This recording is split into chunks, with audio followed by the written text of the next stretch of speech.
in the bottom left, folks, in the blue already with a suspicious SCV on the map. He is for Good Game Gaming. It's Dream. And in the upper right, in the red, he is for the Rebellion. It's Lambo. And would you look at that? Kuzik talking about suspicious bunkers or greatest bunkers. Well, we have actually a rather distinct Proxy 2 racks coming out here. One barracks already on the way. I mean, Tater Tutor, you talk about Creep Goat. That clearly is Scarlett, but you know who is the Vision Goat right now? It's Lambo. He scouts this immediately. But the problem with this 2 racks positioning, to be totally, when we're talking about how a Zerg wants to deal with things, is twofold. First of all, this is decently far away from the Zerg's main, from the Zerg's natural. And ooh, wait a minute. This might just be a 2 racks. This might not just be this bog standard play. So there's a third SCV here, and he's trying to get a barracks down. Will it be successful? He's trying. He's trying real hard, but it seems like that will not happen. One barracks, though, does complete. And the 2 SCVs, they do run away here. One SCV will not go down, surprisingly enough. Now a drone looks to run away. A 4th SCV being brought in. This is committed now from Dream. Now, he has not built the extra barracks that he wants to build. But already, we're seeing 4 SCVs on the way, which is just a significant commitment. Drones are going to get pulled here. And this is an interesting setup, right? Normally, you would say, well, okay, as long as not too many drones go down, you're fine. But this is, as the Zerg, you're fine. But this is not that. And as the drones get pulled, only, whoa, that one will even go down for the moment. 1 SCV has gone down. 2 remain trying to build this bunker, and they will not be successful. There's the cancel. Now there's a spine on the way. 10 lings are on the way, and queens as well. This feels like A, Dream is overcommitted, and B, I don't think this is gonna work. Ling's already now on top of the bunker. The spine is just buying time. Not a single drone has tried this game, although as I say that, one does fall. But Lambo now looks for the surround. He's got it. Three Marines, will fall, and a couple more, well, they're just running back into the corner. Hide thee from whence they came. Good news for them, I guess, for the moment, is some Lings have gone down, but now the last of the SCVs are dead. And this was a disaster, unmitigated disaster here for Dream. He gets scouted. He does not get the extra barracks down that he wants. He commits 4 SCVs onto the other side of the map instead of 2. And he gets, what was it, 3 drones. Unmitigated disaster here. But now Lambo trying to find as much as he can. Gonna get a surround on that Marine, but the Lings do have to back the hell on up because this is 5 Marines sitting here, and well, that's not great. That 5 Lings do not beat 5 Marines, and we wouldn't expect them to. It's 10 Marines, or 10 Lings, right? Is the cost-effective trade, right? But anyways, Marines now moving forward once again, but the barracks are giving up the ghost. They're running away. Dream understands that there is very minimal possibility that he's going to be able to break through with this, so he's going to pressure, lose a Marine or 2 on the retreat. But his goal, ideally, deny creep. Delay the 3rd base of Lambo, but I'm not convinced he's going to be able to do that one as well. Because the barracks run back, and Lambo gets a full scout of the main base. He sees the factory with nothing built out of it. He sees the starport done. He sees a command center on the way, and the second one, in fact. It appears that we have lag for the moment, so we're going to skim forward just a little bit.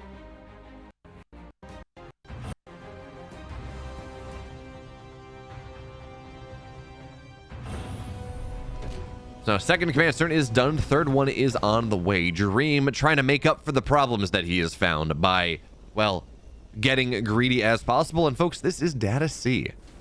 This is by far the largest pool map in the pool. You don't really all in on this one super easily. I don't expect to see some sort of roach pressure coming in from Lambo that would aggressively punish what Dream is doing. But Lambo knows. Lambo is well aware of the fact that his opponent's being greedy, and therefore he can realistically be even more so. He can drone. There is not a lot of pressure available for Dream at the moment. At least not a lot of pressure that should be able to break through the amount of queens that he is continuing to build. So drones on the menu as Lambo slowed down for just a moment, loses that overlord. Lambo again, as we said, Drones on the menu, just the smallest bit of safety. Getting that Baneling nest down to make sure that there's not some crazy 2-1-1 type of follow-up, but even that is not going to happen all that quickly. But this might get something done. 4 Hellions in a medevac, but 2 Queens, 3 Queens already here, and Ling's sitting back. So that unload, unsuccessful. The Queen's going to wander over and just get a little more pot shot on the medevac, but at the end of the day, nothing ventured, something ventured, nothing gained.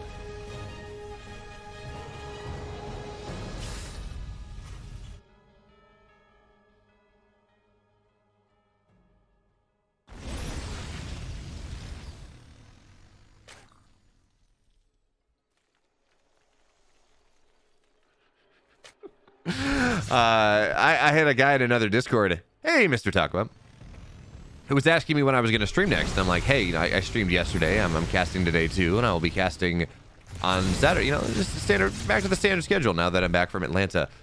So I pinged him on that Discord. I'm like, hey, you know, if you missed it, I'm live now. And then the entire Discord decided to consistently ping him over and over and over again, and we love that. Poor dude. But anyway, Stim just about done. 1-1 getting started. And Lambo actually, he was a little bit sloppy reestablishing that creep. What you want to do, every time the Terran moves forward onto the edge of your creep, drops a scan, nice some tumors. While the creep's still there, you don't have the tumors, but while the creep is still there, you drop more. You move the Queens over so you don't lose the creep that you have. It's a lot easier than letting the creep recede and then getting started back again. So Lambo a little bit sloppy on that one, but the Queens are here. And oh, that's one that's going to get sniped down. Oh, yeah, it's going to get sniped down anyways. Overlord falls, creep tumors going down, and Lambo is he prepared. Baneling speed is not yet done. And with the Hellions here, it's really hard for Lings to get us around. So target fire from Dream, trying to get as many Queens as possible. And we're not seeing much of anything go down. Good target fire from Dream for the moment as Lambo kites backwards. And that's where we do see the problem from his creep spread, not being able to reestablish his creep spread from earlier. He has to stay pretty much on the line with the hatch. He can't go too much forward. Can't really pressure the army of Dream back nearly as well as he would like. And also Lambo, he's kind of built into this game as if it was, oh, that's a big surround though. Got to be careful of the Widow Mines. And whoa, he's gonna get some on the backside right there. Lambo trying to continue to press his luck, but unfortunately luck sometimes runs dry. And now, well, Dream, he's gonna find the flood of Lings a little bit too much. He backs up. That Widow Mine, though, difference between Dream backing up productively and Dream, well, rapidly finding this game more of a nightmare. But his upgrades are done. 1-1 now complete, or just about. Lambo only just getting his started, and there is no Spire that I saw, so nothing that Lambo was greeting out for necessarily to have these upgrades late. It was more that in his production cycle, he was being as greedy as possible, and then Dream hit at a time where Lambo felt he had to make units and could not invest into those upgrades. So now the bio continues to move forward and continues to knock down this creep set. Widow Mines, how good are they going to be? Well, they're going to be great, but they're going to be great for Lambo because that is friendly fire in the extreme. Medevacs go down, Marines fall as well. And Dream's going to have to give this up for the moment. And folks, we've been talking about how Lambo's upgrades are not great. Dream has forgotten his 2-2. I assume he has an armory. I'm not sure. But seeing those, yeah, there we go. There is 2-2 on the way. So Lambo should be able to close that gap just a little bit. And yes, Mr. Takua, ATP is in fact the best.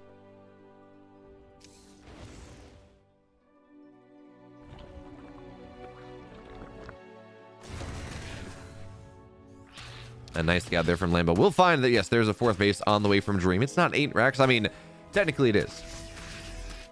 Technically, well, there are 8 barracks on the map, but it's you get those extra racks after you get your 4th base. So it is a macro play instead, even if the numbers are the same. Well, production numbers are roughly similar, but this pressure on the right side, trying to get another Queen will be successful there. Lambo on the run by, but Widow Mines, they deny that one. Lambo, no. Well, decent Baneling shot for what was happening, but that's a little bit of a missed rally. Very much an F2, as that pressure on the top side causing problems and actually forcing Lambo to expand where he doesn't want to go. That creep spread from Lambo's fantastic on the north side. He is in a solid position to expand there, but the Widow Mine and the pressure means that that is not going to happen. And instead, Lambo expanding to the 3 o'clock position, which there's not a lot of creep there. Lambo does not have nearly as much map control, so the Lings spill forward. Widow Mines are going to get knocked down. Mainly Splash kills them off, but that's a good scout from Dream. He knows where Lambo's going to be focusing for the next minute or so as he tries to get this base set up. At least for Lambo, though, he does have Hydras on the way. The next round of his tech is there, but on the same measure, no Hive. No Lurker Den, which realistically you don't want before that Hive, but no +3, no Adrenal, nothing like that. And Lambo will be forced to cancel this 5th base, so Dream really clawing his way back into this game, hitting timings where Lambo just was not quite as prepared as he would have liked to be. And yes, Lambo knocks down some reinforcements in the middle of the map, but here comes this pressure. Widow Mine's going to be disgusting. At least the first shot will be. And the second one gets so many Banes, but not before they make the connections they're looking for. And while there are spores in the main, they're not where they need to be. So triple drop into the main base now, or I guess 3 medevacs, but 2 drops worth. Widow, oh my God! Widow Mines kill all the drones that hide into the gas, and that is 16 workers down. All of a sudden, Dream starting to absolutely swarm here on Data C. We talked about how it was so much of a Zerg map, but if you're doing what Dream is, it does not matter how much of a Zerg map it is. Lambo now down 70 supply all of a sudden. He has lost everything. He's lost economy. He's lost army. His upgrades are not where they need to be, not by any measure. And the Widow Mines are just punishing him in the extreme. When Widow Mines start doing this to you, it feels like the game is over. It feels like you need some way to reset, some way to need to recenter yourself. And that often is another game. But let's see.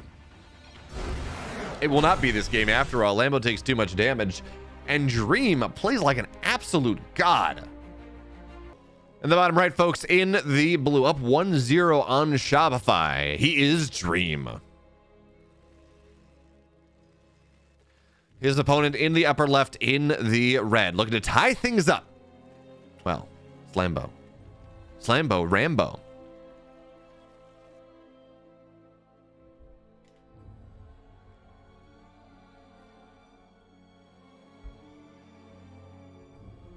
But yeah, Mr. Takua, we haven't seen a lot of Dream. He makes some runs. He looks good. And then it feels like we don't see him play anything for a while. And it's like, okay, where'd he go? And what was he doing? I feel like his Katowice earlier this year was pretty good.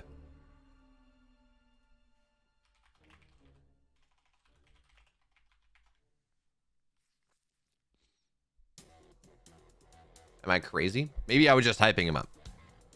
Right, Kuzik? I mean, that was a disaster. And who knows? Maybe you might read this wrong, but I'm pretty confident that was Dream had a great Katowice. He qualified to the playoff stage over Cure. And he took a map off Mario. Like, that was a great Katowice run for him. But yeah, that opening game 1 where Dream committed extra SCVs, got almost nothing done. It was a problem, but all the drones get pulled into the gas, and then the Widow Mine goes off, and suddenly you're down 14 workers, and it just starts to swarm. If the Queens go down, and your injects are not where they need to be, that is a game that can end very, very quickly, because the Zerg just cannot reinforce where they need to. We've all been there. At least if you play Zerg, you've been there. I mean, I don't think you have, Mr. Taco. Like, if we pull up a Legulac,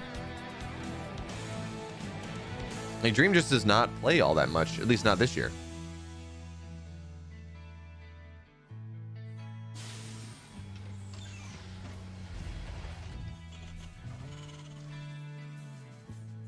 And Legulac is being very slow. So he played Lambo. He played Solar 13 days earlier in the GSL Super Tournament qualifier, and he played in that. And it looks like he pretty much only plays in World Team League stuff. Anyway, what was happening here? Lings show up, and this is, by the way, a 2-1-1 opening from Dream. But because it is a 2-1-1, and because, well, there's this wall here, and because how wide open the natural... I'm sorry. Yeah, no, it is a 2-1-1. What am I saying? But it is going to be maybe the more TY-esque version, right? Where you go barracks gas barrack, or barracks factory barracks, which means you get a couple Hellions, you get a third base, or you get a third command center, and that looks like this is what we're going to see. As our observer is somewhat convinced that Lings can get in there, but the answer is no. walls, how do they work?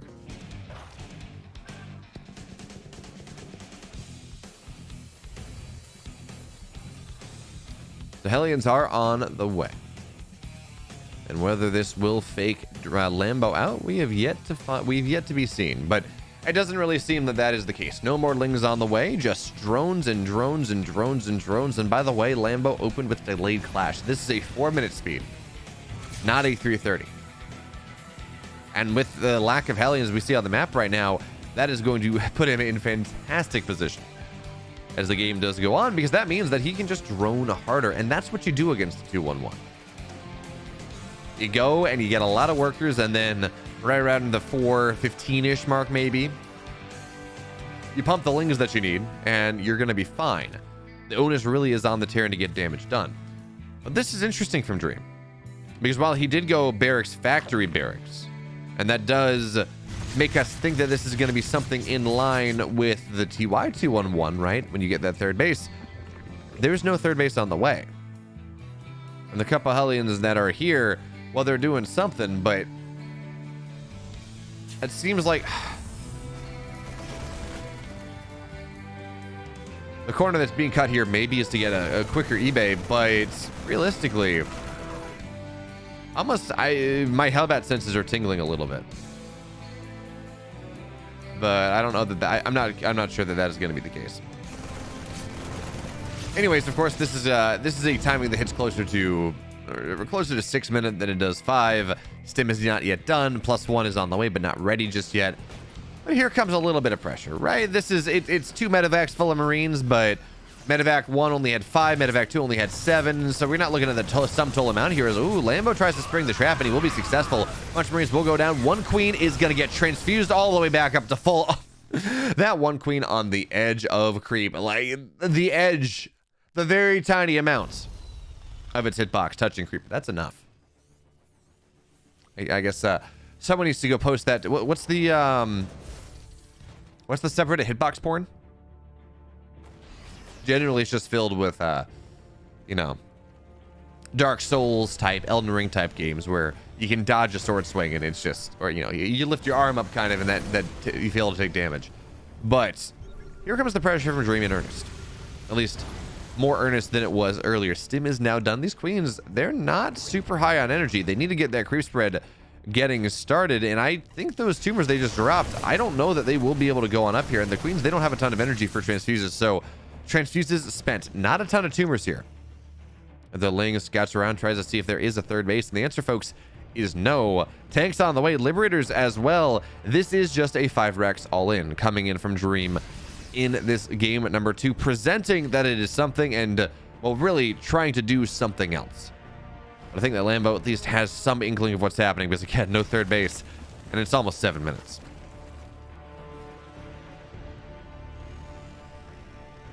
So Lambo double expanding, getting all the leva he will need, because he understands, I think, that the Queens will have to stay at the front. We will see spores go forward, but the bio doesn't have +1 yet. These spores, they do not die super quickly. But if there's a timing anyone should be worried about, it is the Liberators here. But we do know, by the way, that Lambo has sniffed this one out. He's building 4 Queens at a time. He's never stopped. Well, he's restarted that Queen production once again.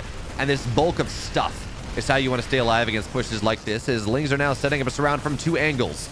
1-1 is not done, but it seems like Lambo is going to have to pull the trigger anyways. The Queens are now starting to fall. Lambo, when is your time? He says, my time is right now. Ling is coming in from the north, south, east, and west. Bailey's trying to make the connections that they need, and they absolutely do. All the Marines, or almost all of them, all that matter, they are now dead, and the reinforcement line from Dream, it's not quite there. Liberators are scary, certainly, but they do need ground support, so we're going to see more spores go forward, more Queens that get made. And the brunt of this army from Dream feels like it has been blunted just a little bit. Ling's now going around once again, looking for that surround. Medevacs will fall, and it's the one with all the Marines. They go down. Well, that's not great if you're a Dream fan. Not great at all. Now, the full medevac, the healthy medevac's still around, but it had no Marines in it, so we don't care about that one nearly as much. Again, the surround is here. It's only 1 tank. Lings are going to get on top of that one post-haste, and a couple Queens will fall, but I mean, at this point, it feels like the Lings and the Banelings on the ground can swallow this thing whole, especially as the upgrades from Lambo complete. So, Lambo, he had a great read on this game. And well, the tank's going to force this back for just a moment. And Dream's not going to give up just yet because, well, hey, game's not over. The game is starting to feel stronger and stronger for our German Zerg.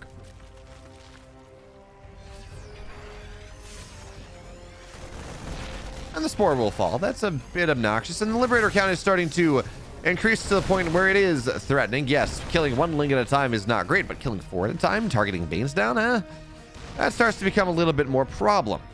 Especially with the tank here on the ground for overlapping zones of fires. The Banelings are going to go in from the right side, running on top of the tank, but Liberators are doing a great job killing off the rest of the Banes, even still the upgrades, though.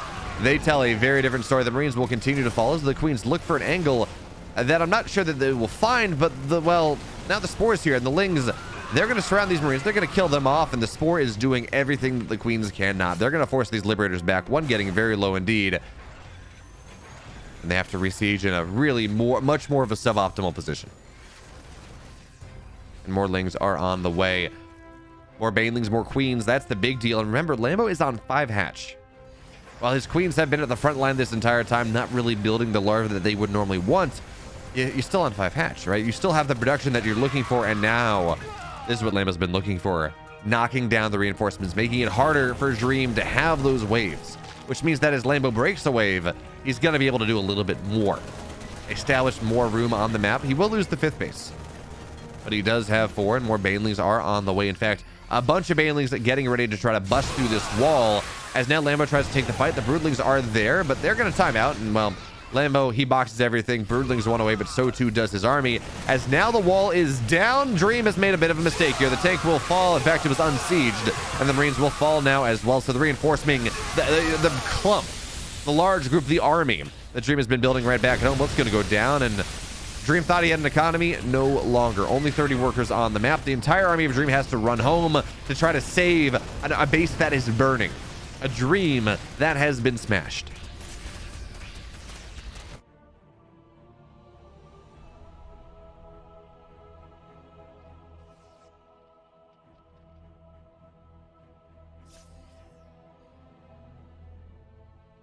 And Lambo again, realizing that at this point he probably is okay on his hold, so it's all about taking the fight to his opponent at this point. He's gonna, well, his Banelings are done right at the proper time. He's gonna just swing in pretty much as this force of Dream it looks to hit once again. So Dream, what do? You take the fight here? Well, that's not a great start. Banelings make great connections. Do you take this fight, or do you run back home? And he's got to do one or the other, neither of which sound all that incredible. But that being said, Lambo's army on his side of the map, it's only okay.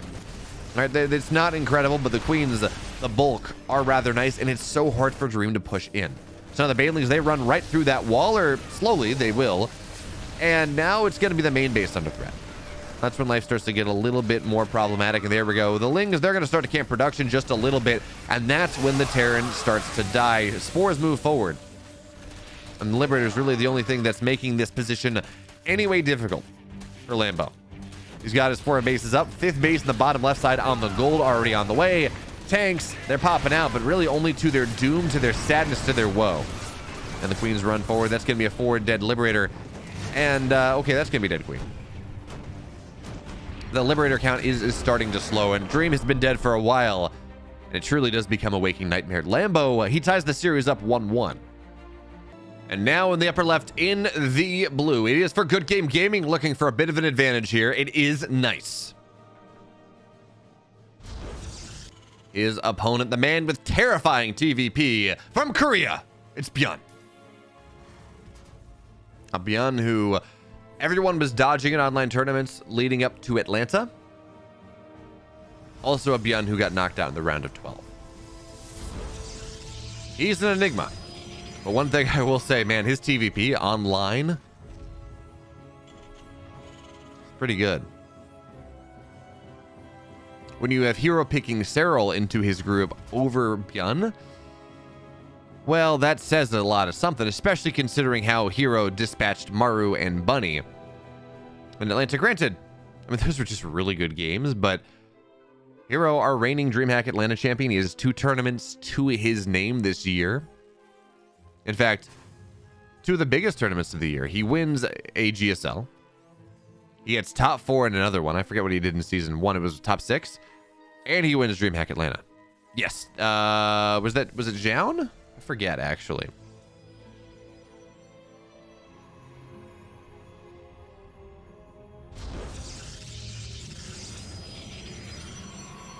Yeah, Marty v. Byun, it is a clean feed. So we get music, we get everything but the casting.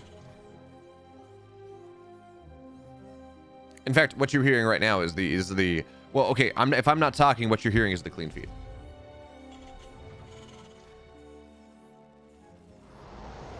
Yes, but Byun was 3-0'd by Jaun, Mr. Takua. Good memory. It's nice. I love casting, and I love doing production stuff. I just don't like observing. Takes my hands away from doing other things. Well, no, so Marty v. Byun, that's what they do. They give the Western casters a clean feed in particular. Like, there is I think it's on Do You or Beely, something like that. There is a WTL feed cast over by Josa by F91. But this is a separate feed, and this is actually pretty common to do. So if you're say running a tournament and you want to have foreign language broadcasts. So this is what we did for King of Battles, where actually in this case we had an observer sending a clean feed to both the English broadcast. Oh, very nice, Mr. Takua. But so we had one clean feed that we sent to the English broadcast, so myself and whoever I was working with, and Take TV and whoever, I forgot the whoever else was running language broadcasts. Oh, but this enough gets in the main base, full scout on everything. But that being said, well, Byun gets a full scout as well. And a Hellion, well, it's not worth nearly as much as an Adept is, and actually this Hellion is going to be able to run away. Now, Hellions, one Hellion, it might as well go down. Especially on the HP pool that it has, it's not worth much of anything, and yeah, there we go. Byun sacrifices the Hellion as his Marines now run across the map, and this is an interesting timing. This is a very interesting timing. But I think part of it is what he was able to scout up by that heli, and he sees that there is no shield battery in the natural. He's going to see this probe run over, and, well, the Marines do not fight this number of stalkers. Not easily, but if you have the medevac, well, they just pick up, run away. Nothing ventured, nothing gained, says Byun, and, well, he ventures a little, gains a little. But interestingly enough, this is a Raven opener coming in from Byun in the first game of this series. And it's going to be, I'm curious to see what Nice goes for. Nice seems to me, from when I see him play this matchup, very much more of a mass gateway style type of player than a mass robo type of player. But in fairness to Byun, Byun gets Ravens not to kill Colossus, although that is somewhat useful. He gets Ravens to kill observers, that's nice, and more importantly, to just run it across the map for harass. He's not even going to wait for the observer timing. He's going immediately across the map, trying to find whatever value he can, and that does mean that, well, Nice is going to get a fairly good scout of things, and hey, Nice is being a little bit, careful anyways. Not sieging of the observer in the main base, but outside of it, just trying to see what the army is, what the production status is. And yeah, Mr. Takua, not taking anything away from people who do like observing. It's just, I don't know. I don't enjoy it as much as other things.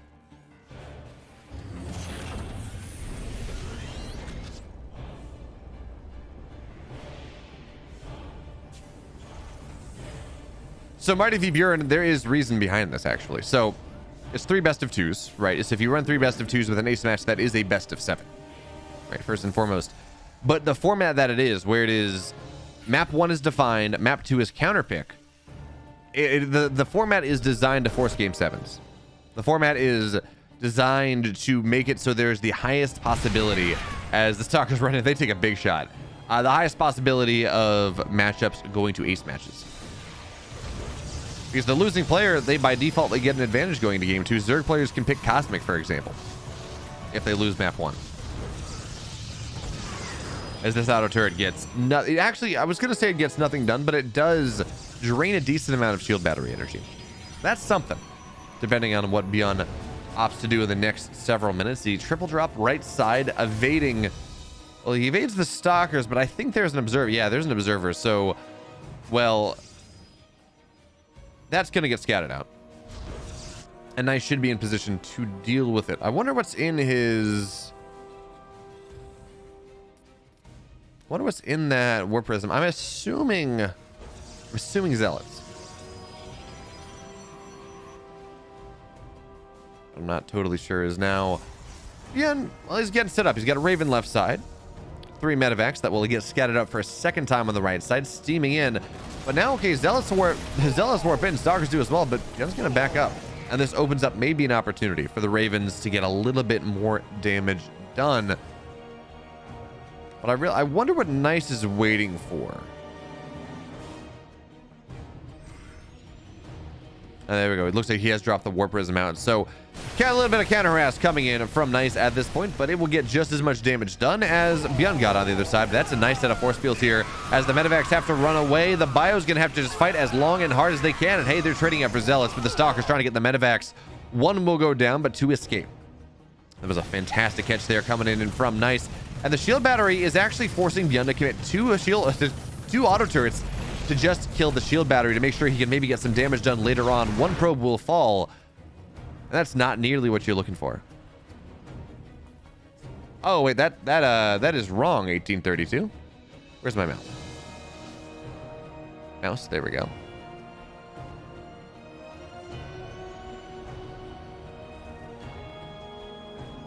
Hey, Echo Soldier. Glad you're here. Yeah, I really wish someone had told me, told you I was live too, but you know what? Well, we can only do so much.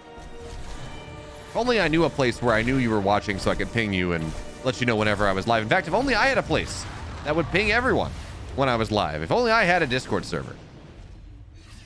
It's not like typing !Discord in chat will ever bring you to my Discord server. 0 chance.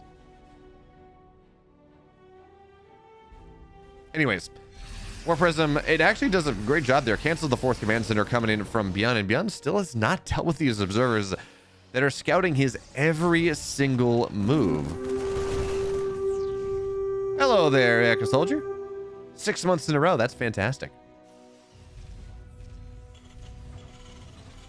I do appreciate you. Also,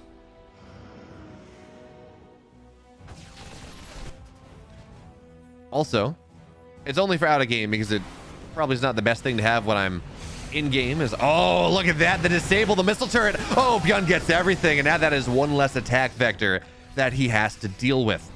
But this pressure coming in from Nice is pretty scary. Couple disruptors, couple Colossus, and Byun, well, he's not taking this one lightly.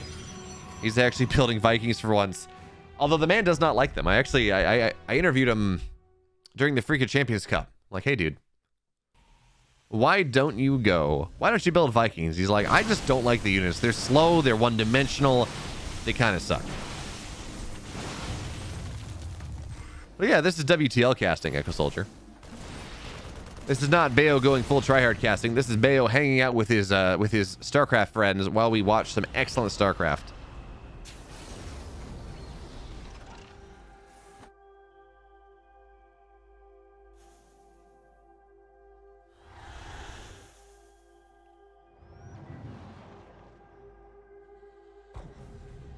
But also, yeah, as I was saying, so I've enabled text-to-speech for a couple different things on my out-of-game screen. Not in-game, as oh, wait. Double Warp Prism, 8 Zealots into the main base here. This is a bit interesting. It's gonna, oh, he's gonna get 1, but it does mean that 1 gets into the main base here. Vikings are gonna pop out pretty much immediately, and a triple drop return. So this is 3 Warp Prisms that have died this game, but now here comes Nice on the front side, trying to distract Byun. Maybe a good disruptor shot is gonna find some value, but the Warp Prism is dead. The Zealots are not going to get much done. Yes, you lose 7 SCVs if you're Byun, but you take that. That was 2 Warp Prisms committed. That was significant robo build time for non-existent gain. And we talked about how Byun gets his Ravens to make sure he can get harassment. Well, the Raven to deny harassment has been really powerful. It's actually really cool. But anyways, text-to-speech enabled out of game. In the out of game screen, of course we can't have it in game and things because that messes with YouTube VODs. But yeah. Also, also Echo Soldier, congratulations on talking to a girl.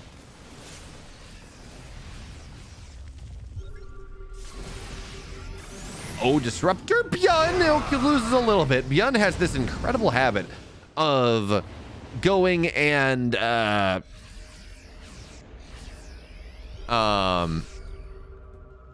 just going in there and overcommitting onto disruptors. But now here comes Byun. That's not what you want there, my friend. Now he's knocked down 3 armor from the army of Nice, so at least he's got that going for him, and he can knock down the shields pretty well as well.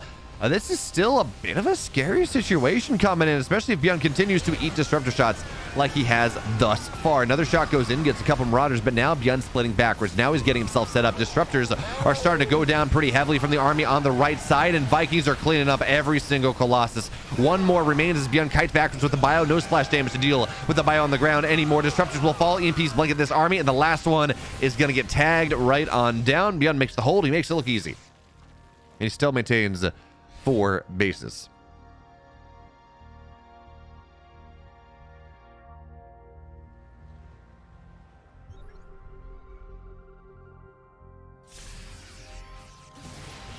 And now Byun get a little more aggressive on the map. Wouldn't mind burrows slowly, no drilling claws, but no, it gets a great shot at the end, vaporizes the last of the wounded adepts. Now here comes Byun moving forward, actually sniped down a Zealot because why not? Zealots are one of the 2, I think, units that you can snipe in the Protoss arsenal. It's High Templar and Zealots, right? I think those are the only 2, unless I'm forgetting something else that has a biological tag. But by the way, Nice, with the money that he has, we're talking about how our mule's not a crazy advantage for the Terran. I mean, Nice is on like 7 bases to Byun's 4. His economy going like gangbusters. And Stalkers, they're actually going to kill this orbital. One thing, or actually repair, maybe they're not going to get it. Stalkers move forward. How many disruptors are there? Byun takes not a great shot, actually. And the command center, the orbital stays alive. Disruptor can only zone for so long. Nice gets a couple more workers, but Byun, remember, he's on 4 orbital. He has mules for days and nights, and maybe even days again. It's a bit scary. Oh, disruptor flank on the right side. Is Nice going to make advantage of this? But no, he's just misrallied here. Byun, are you paying attention? No, you're not. No, Byun, that's not what you're looking for. This army is tremendously overstimmed. It means the Zealots are killing everything. And Byun, from a great position where he's on 4 orbitals, he's taking good fights. The answer is no, actually, not at all. Nice crushes right on through this one. He finally gets the orbital. And with this +3 attack, Byun is in fact dead. The disruptor flank that I don't even think Nice knew he had crushes Byun's army. And now it's good game gaming up 2-1. Folks, in the bottom left, he's up 1 off massive disruptor shots. His name is Nice.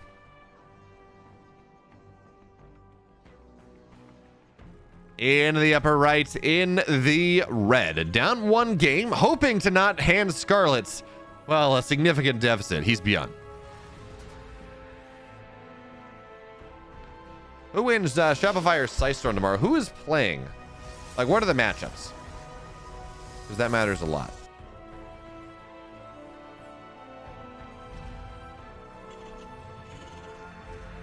Tomorrow, it is Special versus Byun. Byun wins that. Scarlett versus Gumiho, kind of a toss-up.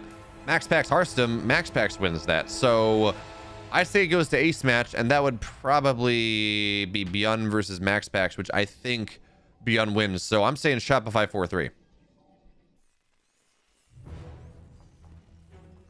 Scarlett can always 2-0, and then Byun and Scarlett may take the game. Byun and Scarlett may take the game out of Max Pax's hands.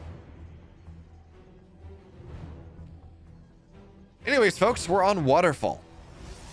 Game number 2. And Byun, I mean, he was in a decent spot, all things considered, until, well, the flanking disruptor that, again, I'm not convinced Nice was thinking about necessarily. But he got the shot anyways, until that ruined Byun's day. And to give Nice some credit, lots of pressure the entire game. Tons of pressure on the map. And that allowed him to expand everywhere.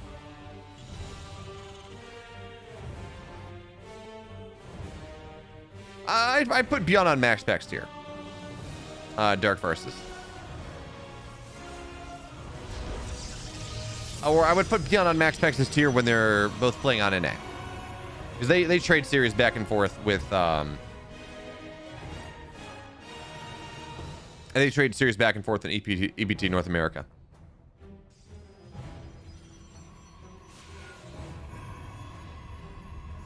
But yes, in general, I would say that Byun is higher tier than either Gumiho or Special, but Gumiho was GSL round of 4 and Byun was not, so what does that say?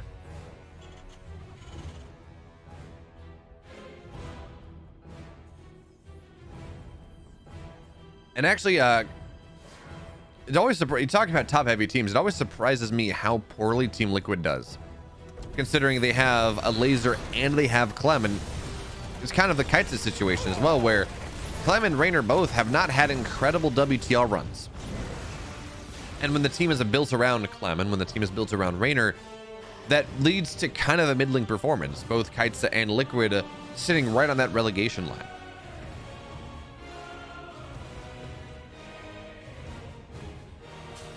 But yeah, Byun is a god online. Yeah, Dark Forces is unfortunate. I like Special as a player. He has some really cool strats, but Special's play has not been impressing me much right now. Adept finds his way into the main base again. Seeing a similar setup where Byun gets a scout, but so too does Nice, and the Adept will go down eventually. The medevac boosted over, so the SCVs are going to get their revenge, and that is not going to be a dead Adept. A little bit of mounting time lost, but the Adept goes down, and hey, Byun gets out with the Hellion, and we'll see the Oracle. So good scouts there overall. Byun thought about, I don't know if that was an F2 or not, but he thought about bringing the Hellion back home to repair it, but then realized that what's one Hellion ever going to do? Yeah, Marty V. Bjorn, WTL does have relegation. So the top, what's it? As Byun gets ready for a bit of pressure here, the top team, right, gets seeded into the finals. Second best team gets seeded into the semis, and it kind of goes down from there to the top 7 teams.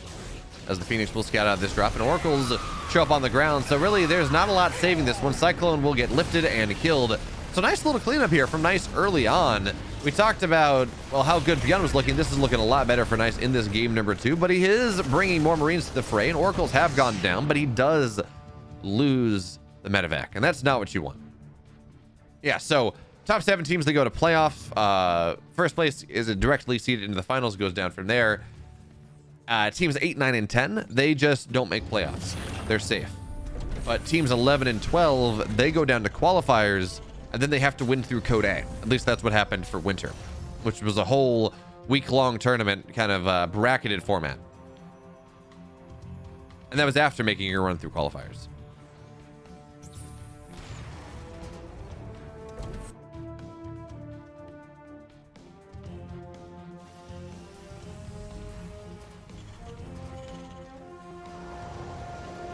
MW1832, are you saying Nice has already won? Are you saying it's Nice's series? Because I'm not convinced. I mean, that's a good opening from Nice to start, but I mean, I'm not going to say that that is going to define everything. As a Banshee arrives, no cloak, but hey, Phoenix, the one Phoenix that was made is no longer here. That being said, though, Banshees can punch through shield batteries, but not all that quickly. And there we go. Here comes the Phoenix Revelation, just to make sure nothing goes down. One probe will fall. And Nice actually over micros a little bit. He thought the Banshee was going to run away, but instead Banshee just kind of sat there and killed probably one more probe than it should have, but at the end of the day, not the biggest of deals.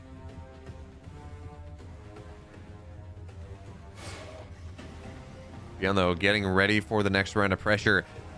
+1 on the way, combat shield, stim, concussive shells, you know, all the things that a good Terran wants in their stocking for Christmas. Nice, already getting ready for the next round. He had Storm researching for a second and then he canceled that. But Charge is just about done. Building Archons, he thought about Storm, but realized that this pressure was going to come just a little bit too fast for that.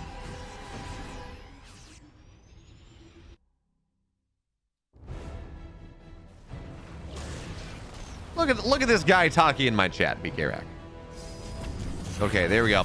That's what you want to do when we see pressure like this. When you go charge lot style, you just get a medevac, or not a medevac, excuse me, a warp prism into the Terran's main base. And that makes life rather difficult indeed, but Byun's actually handling this very well, losing not a single SCV right now. Maybe he loses one eventually. And here comes the pressure on the other side. No storm to make this happen. Nice, are you prepared? Lock on top of Zelda. The Phoenix run in, but they go down immediately. Widowmine shots are going to be fantastic, but none go on the Archon just yet. That is a saving grace, but Byun stims left side, sees an Immortal, at least triggers Hardened Shield, and that may allow him to push forward a little bit more, but he needs to bring the rest of his army together. What am I not going to get all that much? I desire this greatly, BK Rack. Okay, Byun realizing that he can't push through the front, not all that much. He's going to go and drop into the main base. This is a very overstimulated set of bio, by the way, so he can't hang around all that long. But hey, there's another group, and this one a little bit healthier. It's been eating its spinach. Much stronger. And it's going to knock down a pylon, maybe get a little bit more. Widow Mines! Oh, the Widow Mines. They knock down the Warp Prism, but the Sentry gets out in time, so at least there's that, although the Sentry does die anyways. And Byun is doing what Dream did to Lambo in game number 1 on the Data C game in the previous series, where he's just swarming everywhere, trying to get on top of this Immortal. And Immortals against Marauders are great, but one Immortal will fall anyways. 10 probes have fallen as well. And the static defense that is keeping these bases alive, well, it's not as effective as it once was.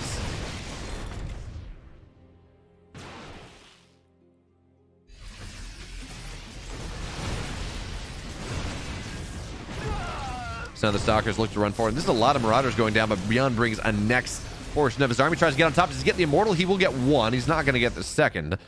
But now that's energy spent. That's a recall used.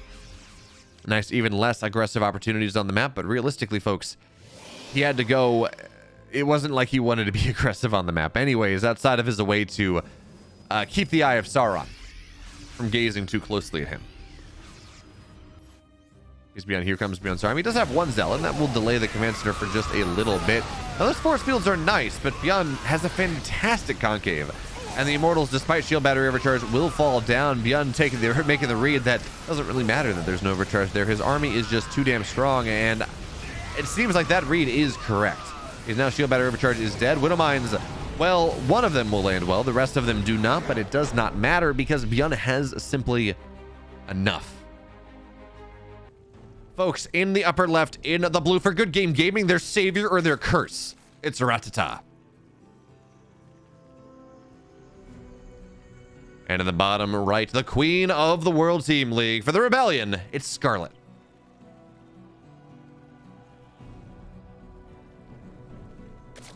I believe in you, 1832. You know, anything can be a house if you try hard and believe in yourself. That cardboard box you're currently sleeping in, that can be a house. You can do it.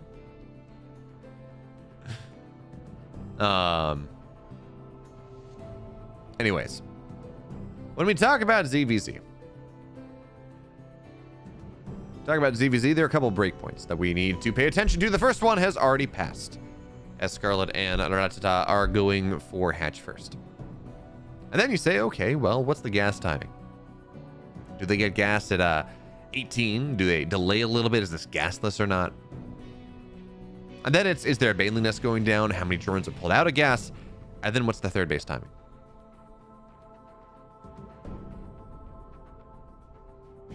I mean, 1832.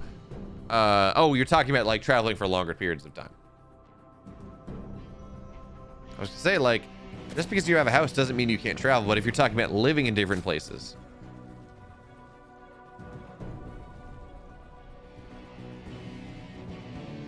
That is a little different. But anyways, we got gas on the way from both sides. Again, does Scarlett or Ratatta keep 3 drones in gas? Do they go down to 2? Do they, heaven forbid, go down to 1 gas like you would in other matchups? Looking at the moment is we notice Ratatta no longer has the I want to say Ratatta was one of the players that has a wall carpet. I mean tapestry, but wall carpet. When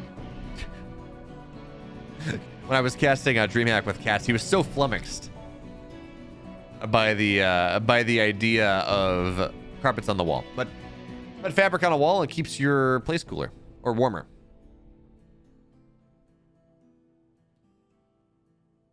Yeah, I mean, 1832, you can always buy a house, and then when you move, you can rent it out and set the rent to whatever the cost of owning the house is, and then you just have an appreciating asset. Now, that is, of course, assuming that you are consistently able to rent, but with rent as it is right now, and well, the supply problems, I have no doubt that you would be able to consistently rent it. Well, 1832, do they make more money, or does their net worth increase? Because, you know, if it's just from the property of their house appreciating, that's not actual money. That's just more taxes. But anyways, we are seeing a bit of a difference here in the game from Ratatta and Scarlett. Scarlett, eBay on the way, or Evo Chamber, excuse me, but Ratatta, he's getting that Bailey nest, and that does not mean necessarily that he's committing to something crazy. The fact that he is starting to pump a couple extra lings here, but he's droning behind this, so this is just your bog standard. It's 28 supply. I need to build some lings to be safe. It's very easy for a Zerg to just hit the ling key at 28, flood across the map and catch someone off guard. So you do want to make sure that you build 20 odd lings, you get a couple safety banes, and you go from there. But Scarlett is going for the build that always wins, apparently, at least according to people in her Discord. You go Carapace. Things die a little slower, but the fun thing about this game is that Ratatta doing the same thing. A little slower, though.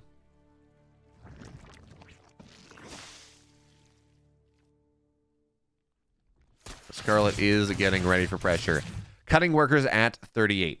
20 lings are on the way, and Carapace is a good ways off, though. So this is going to be the first round of pressure coming in from Scarlett, trying to see if she can maybe make Ratatta break a little bit. Maybe she can force him to stop droning and be in a bit of an awkward spot.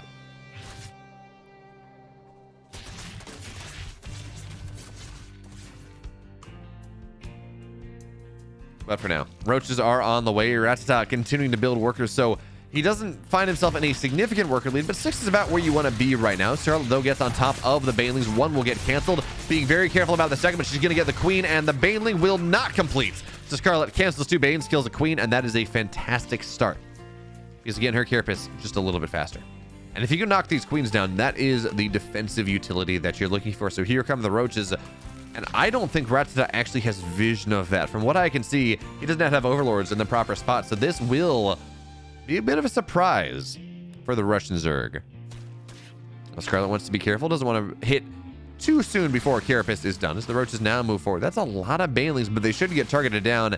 And Ratatta, he gives this base up. He had the read that this was a link flood, and technically it is, but that is far too many banes for +1 Carapace timing, especially with roaches as well. But Ratatta counterattack on the other side, trying to beat Scarlett at her own game. But remember, well, Carapace is done on both sides. The banelings, Scarlett loses a couple lings that she probably should not have to that, but Scarlett has lings at home, and the roaches on the other side are doing a great job knocking these queens down. So yes, the reinforcements may eventually make something happen here, but Scarlett, she's got a surround on the lings at her wall, and well, technically Ratatta is surrounding her roaches, but this is a much better trade for the Canadian Zerg than it is the Russian. And the drones, they're starting to fall. We're going to see at least one Ravager morph. There's the second one, keeping these low health roaches alive. And well, I say that, but that's going to get canceled. But here come the rest of the lings. Scarlett not stopping. She's got +1 ranged on the way, but the pressure is continuing in earnest. And as the lings get the surround, it feels like the momentum is just a little bit too strong. Just a wee bit too powerful.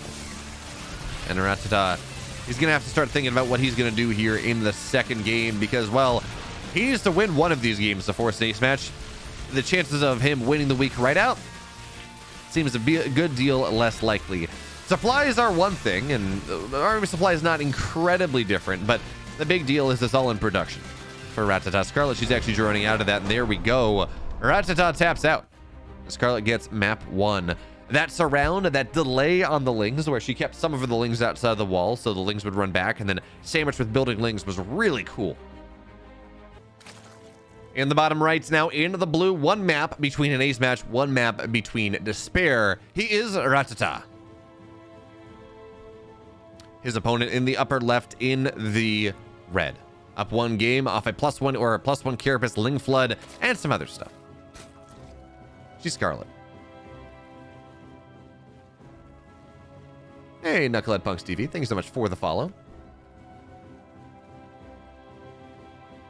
Well, folks, now no one is in the dark.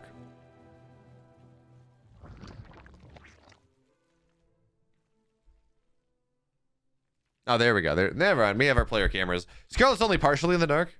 She got a dark black background behind her, but we can see the light wall just a little bit off to her right.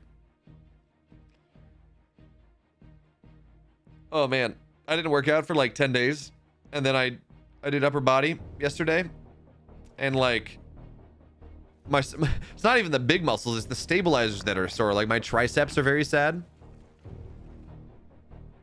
I mean, I guess those are big muscles, but I wasn't working out triceps necessarily, only implicitly. Anyways, for now, mirrored builds from Ratatta and the Scarlett, but this was Ratatta's map pick. And Moondance, you can do some fun stuff. You can go and, for example, take a quick third, much quicker than you might otherwise do.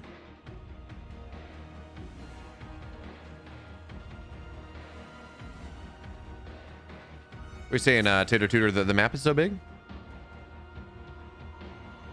I mean, it is, but it's also the shortest rush distance in the pool, so...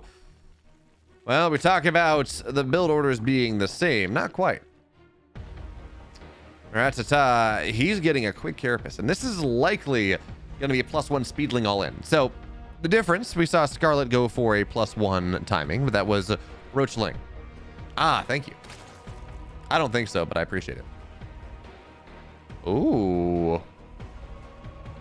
Ew.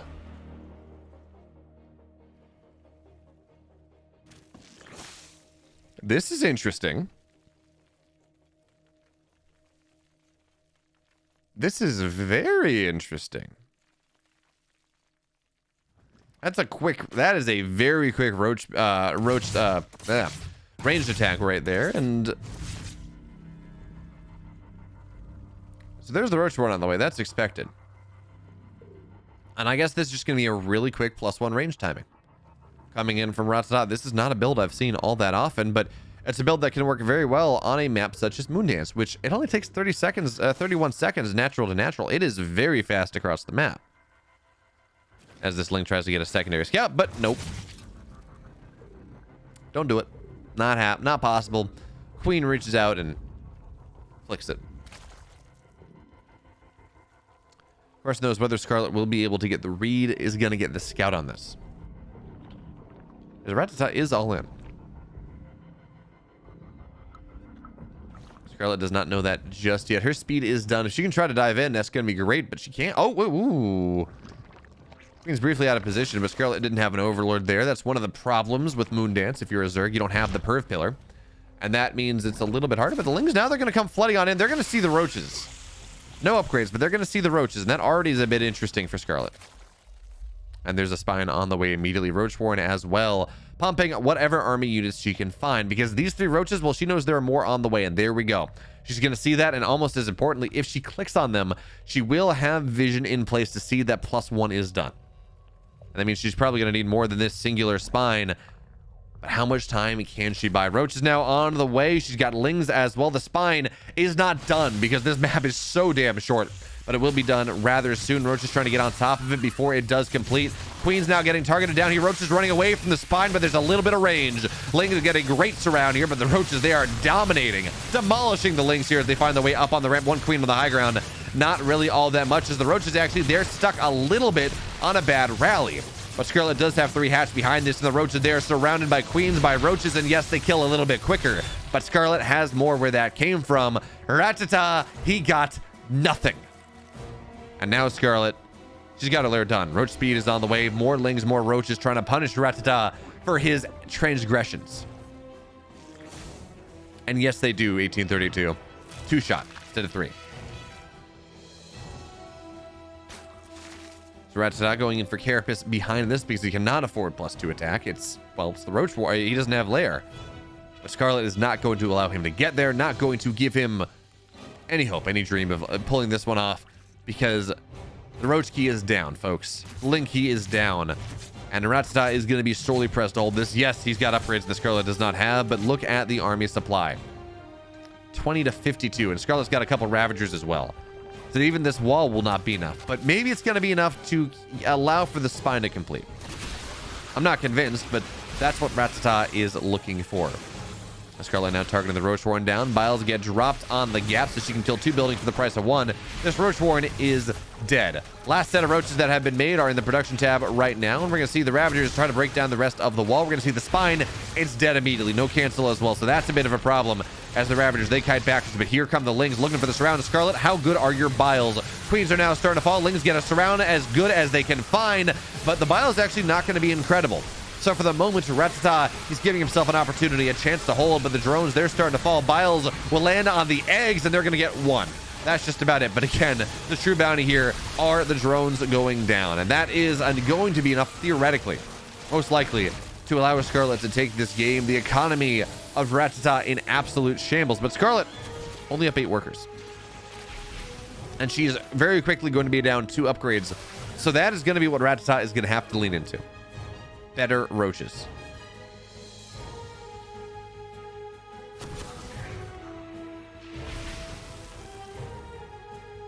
That's not an easy thing to really lean into, but it really is what Ratatta is going to have to go for. Vials go down, does not supply block Ratatta because his supply is low and he has plenty of overlords. But Scarlett is now getting upgrades. Finally starting to get into that +1, getting a 4th base.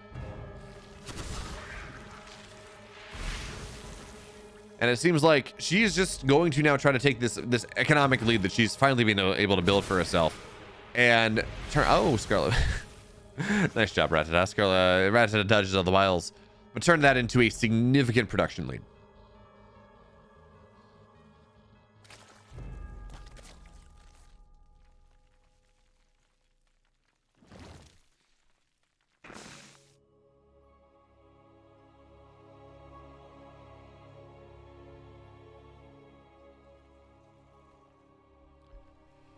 Okay, so +1 is getting closer to being done.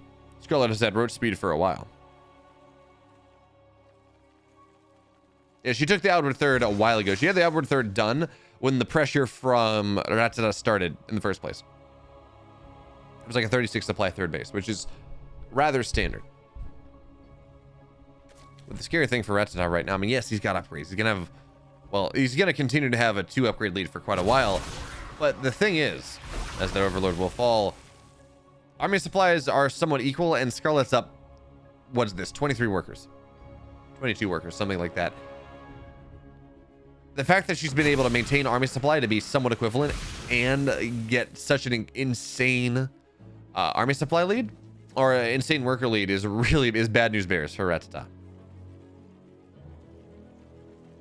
Let's see what he can do, because he's running across the map with a fairly significant army. So the Lings now, they're going to get surrounded on these roaches. And yes, they 2-shot, but it's more Lings, significantly more Lings than there are roaches. As now Ratatta, he is sitting here on 1-1. +2 attack on the way, but it's not here just yet. Scarlet splits are good for the moment. And there's that spine buttressing the attack from behind. So Ratatta will find himself rebuffed once again. But Lings were dealt with, so at least he got that. Ratatta didn't take too much more damage. Now he's once again up 2 upgrades. Scarlett loses an Overlord.